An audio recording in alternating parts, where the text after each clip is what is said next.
terminamos lo que son las partes de las válvulas. Ahora vamos a ir a otra parte del tema que se llama el ciclo cardíaco.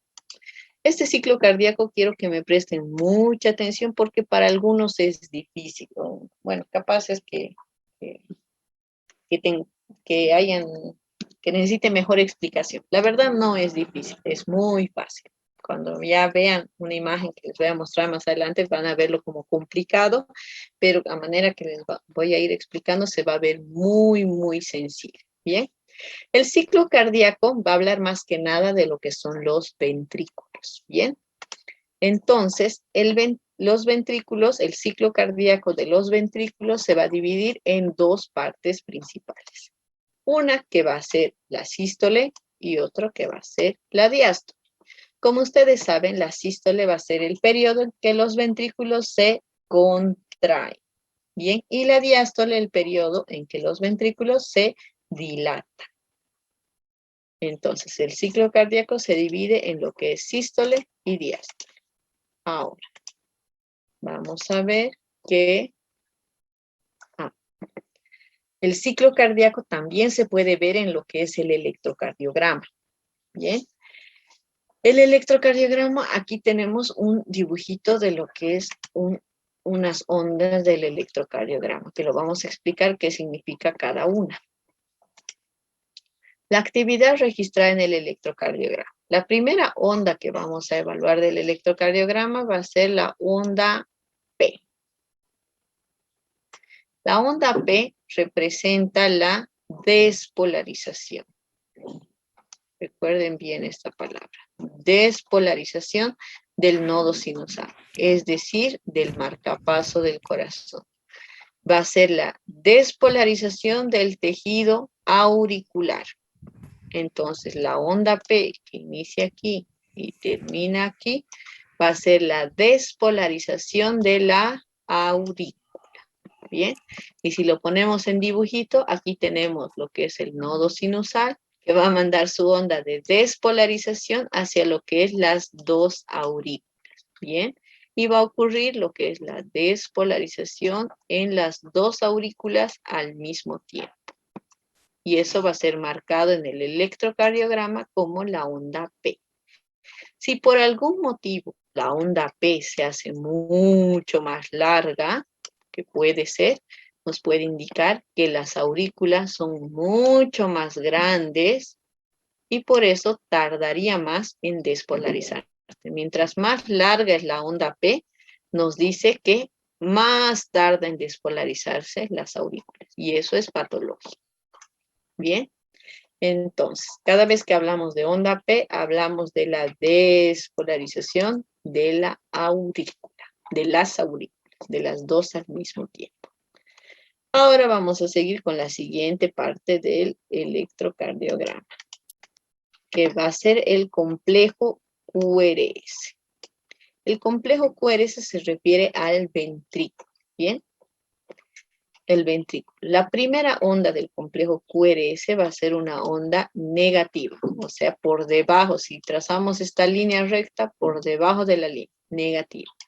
La onda Q negativa, la onda R positiva, la onda R positiva, y luego se vuelve negativa otra vez, que hace la onda S, y de esa manera se forma lo que es el complejo QRS. El complejo QRS, ¿qué va a significar? Va a significar la despolarización de lo que es el ventrículo. Entonces, hemos tenido que la despolarización pasó a las aurículas y luego está en las fibras de Purkinje y va a llevar a la despolarización de los ventrículos. ¿Cómo vamos a ver eso en el electrocardiograma? Por el complejo QRS. Lo mismo que en las aurículas pasa. Si el complejo QRS va a ser más ancho de lo normal, entonces puede significar que hay un problema o que el ventrículo es muy grande o que existe algo que esté cortando la despolarización en este miocardio. Bien, entonces de manera normal debería despolarizarse rapidito el ventrículo. mucho más rápido que de la aurícula, como pueden ver. La siguiente onda que vamos a ver va a ser la onda T, que es esta de aquí hasta aquí. Esta es relativamente más larga que estas otras dos, ¿bien? De manera normal. La onda T en el electrocardiograma nos va a representar la repolarización de los ventrículos. Si ustedes se acuerdan, en la onda P y en el complejo QRS hablábamos de despolarización. En cambio, la onda T es lo contrario. Va a ser la repolarización, pero solamente de lo que es los ventrículos. ¿Bien? Entonces, la onda T nos muestra lo que es la repolarización de los ventrículos. Y ese es el ciclo cardíaco en lo que es el electrocardiograma. Cada vez que vean un electrocardiograma, al menos ya van a saber lo básico. Onda P, Doctora, despolarización aurícula. Onda QRS, despolarización ventrículos. Onda T, repolarización de lo que son los ventrículos. Pasa que, como las aurículas, les había dicho, ¿no?, que tienen tan poquito tejido muscular de miocardio, tienen miocardio, pero tienen tan poquito, entonces lo que se nota es la despolarización. La repolarización auricular ocurre, repito nuevamente, la repolarización auricular ocurre en el mismo tiempo que ocurre la despolarización ventricular. Entonces, ocurre aquí, y es chiquitita, así. Pero como ocurre en el mismo tiempo de la despolarización ventricular, que los ventrículos son grandes y ocupan mayor parte de tiempo y espacio y energía y todo, entonces lo tapa.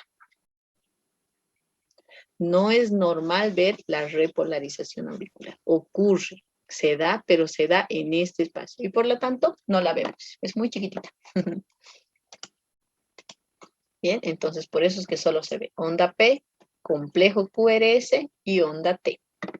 Habíamos visto que el ciclo cardíaco se divide en sístole y diástole. Ahora, el periodo de sístole va a tener dos partes, que vamos a ver a continuación. La sístole ventricular se divide en dos periodos. El periodo de la contracción isovolumétrica y el periodo de eyección. Vamos a ver que el periodo de la sístole ventricular se divide en periodo de contracción isovolumétrica y periodo de eyección.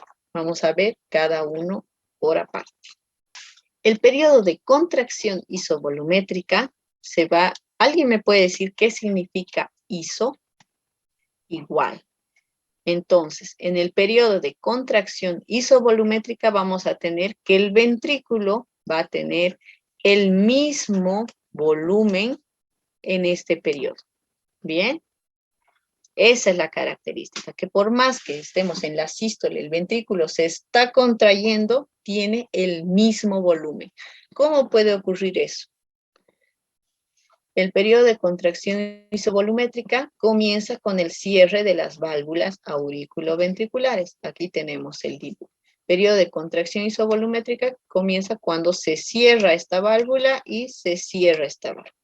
Cuando estas válvulas se cierran, ocurre lo que es el primer ruido cardíaco. Ustedes en varias partes de su formación han debido escuchar lo que son los ruidos cardíacos. ¿Cuántos ruidos cardíacos tenemos? Para que a todos les quede claro, en el ciclo cardíaco tenemos dos ruidos cardíacos normales. El primer ruido y el segundo ruido, que ya los vamos a explicar acá dónde se produce. Normales. Pero hablamos de un tercer y cuarto ruido cardíaco solamente en patologías. Bien, cuando algún corazón está enfermo, produce lo que es el tercer ruido cardíaco y el cuarto ruido cardíaco. Entonces, comenzando por el primero. El primer ruido cardíaco se va a dar cuando en el ciclo cardíaco, en la contracción isovolumétrica, se cierran las válvulas aurículo-ventriculares. Entonces, en el preciso momento en que se cierran, hacen... Y ese es el primer ruido cardíaco. Entonces, si yo les pregunto, y cualquiera, este es un tema de pregunta hasta internado y hasta residencia y hasta todo. El primer ruido cardíaco se da con el cierre de las válvulas aurículo-ventriculares. Bien, entonces en el momento que se cierra ocurre el primer ruido cardíaco. Después de que se cierra, existe un intervalo adicional de 0,02 segundos a 0,03 segundos en el que las válvulas semilunares, o sea, la pulmonar y la aórtica, también permanecen cerradas.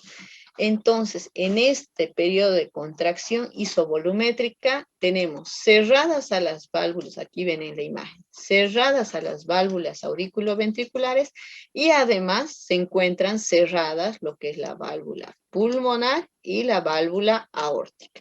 Entonces, las 4 puertitas se encuentran cerradas. Por lo tanto, por más que el corazón se esté contrayendo en la sístole, aumenta la presión, pero no libera a la sangre de los ventrículos. ¿Por qué? Porque las 4 válvulas se encuentran cerradas.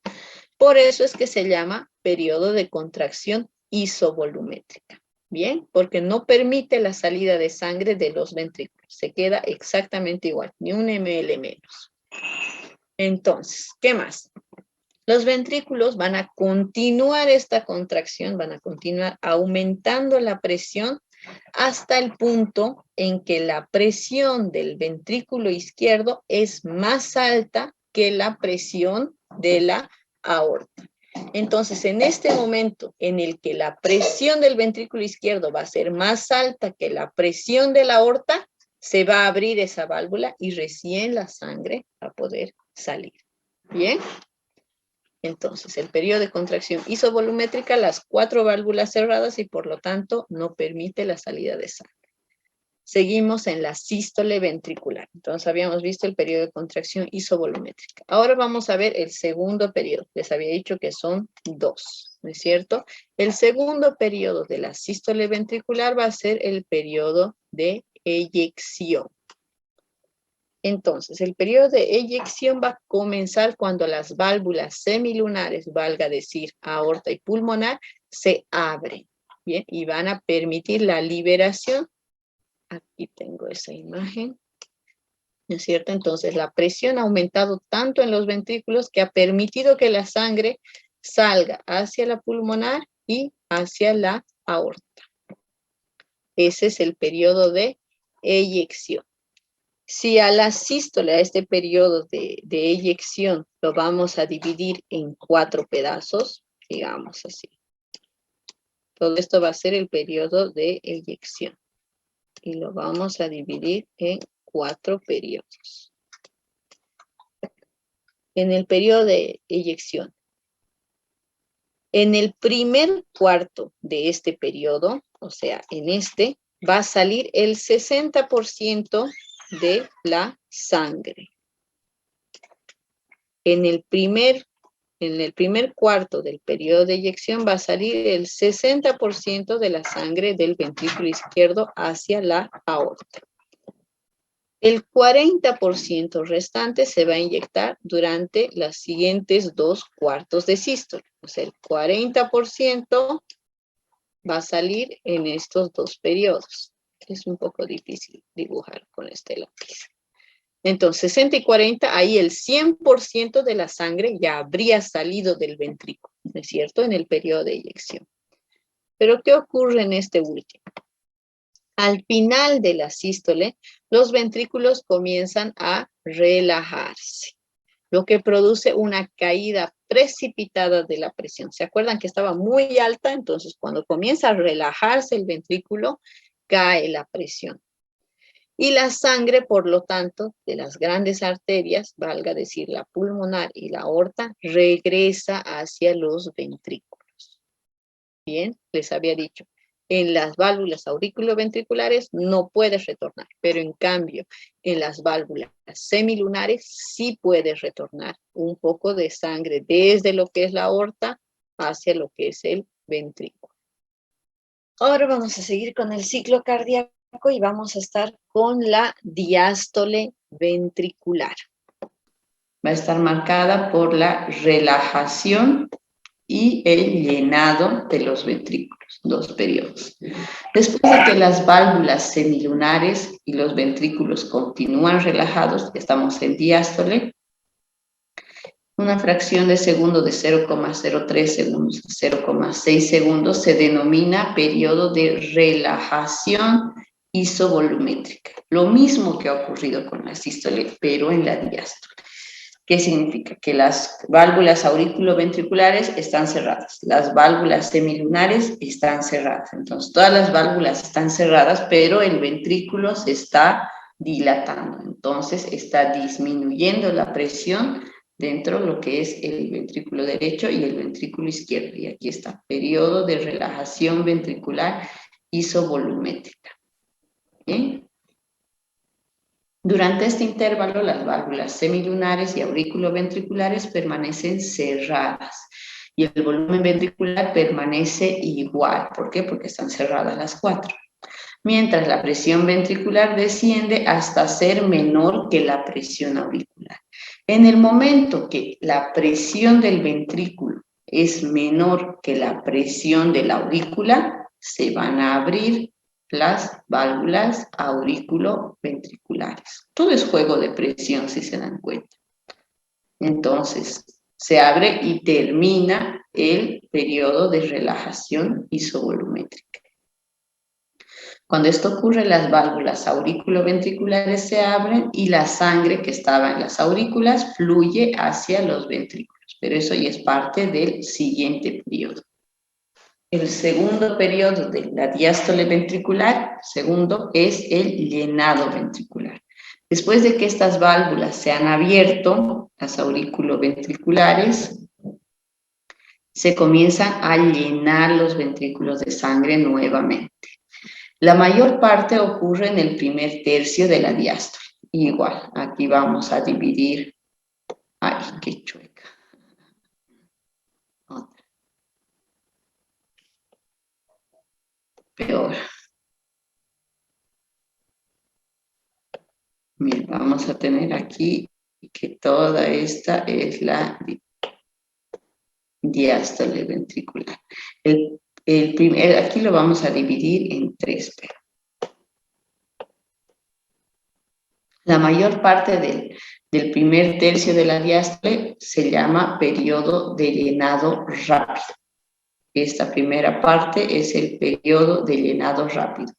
En este periodo ingresa la mayor cantidad de sangre a lo que es el ventrículo izquierdo y ventrículo derecho. Durante el tercio medio de la diástole, la entrada a los ventrículos es mínima. En el segundo periodo entra menos cantidad de sangre. Y en el último tercio, esto quiero que recuerden bien, lo voy a hacer de otro color. En el último tercio de llenado ventricular, de la diástole, vamos a tener la contracción auricular. Bien, las aurículas han desembocado la sangre que tenían hacia los ventrículos, pero para que toda la mayor cantidad de sangre pase, en el último tercio de la diástole, las aurículas se contraen, como exprimiendo lo último que les queda de sangre para que el ventrículo se pueda llenar. Y esto da un impulso adicional al llenado ventricular y representa el 20% de todo lo que ingresa al ventrículo, el 20% se da por lo que es la contracción auricular. Bien, entonces de esa manera concluye. Aquí tenemos lo último, la sístole auricular, que es lo que ahora les comentaba, en que las aurículas se contraen y manda lo último que les queda de sangre hacia los ventrículos. Y de esa manera termina lo que es el ciclo cardíaco. Ahora, les había dicho que hemos hablado de los dos ruidos cardíacos. El primero que ocurre con el cierre de las válvulas auriculoventriculares y el segundo que ocurre con el cierre de las válvulas semilunares. ¿A qué se refiere el tercer ruido? Les había dicho que el tercer ruido es patológico. Solo existen personas que tienen enfermedades. Lo normal que debemos escuchar en los corazones son el primer y segundo ruido. Pero en cambio, cuando un paciente tiene un tercer ruido, generalmente les había dicho que es por insuficiencia cardíaca. Bien, por algún motivo el corazón no está logrando manejar todo el volumen que le llega y es como que le sobra sangre, digamos, más o menos, no sé cómo explicarlo bien. Entonces, en ese momento ocurre lo que es el tercer ruido y se escucha un cabalgar de los caballos. En vez de escuchar, así se escucha, y de a tres. Bien, eso ocurre durante el periodo de llenado rápido, en el primer tercio de la diástole, mientras la sangre fluye hacia un ventrículo que está distendido o que no se puede distender por completo, que ocurre en la insuficiencia cardíaca. El cuarto ruido también es patológico, bien, no lo escuchamos en todos los pacientes y se produce en el último tercio de la diástole, que es cuando las aurículas se contraen, bien, en patologías donde el corazón es muy grande, sí, obtenemos lo que es el tercer ruido y cuarto ruido.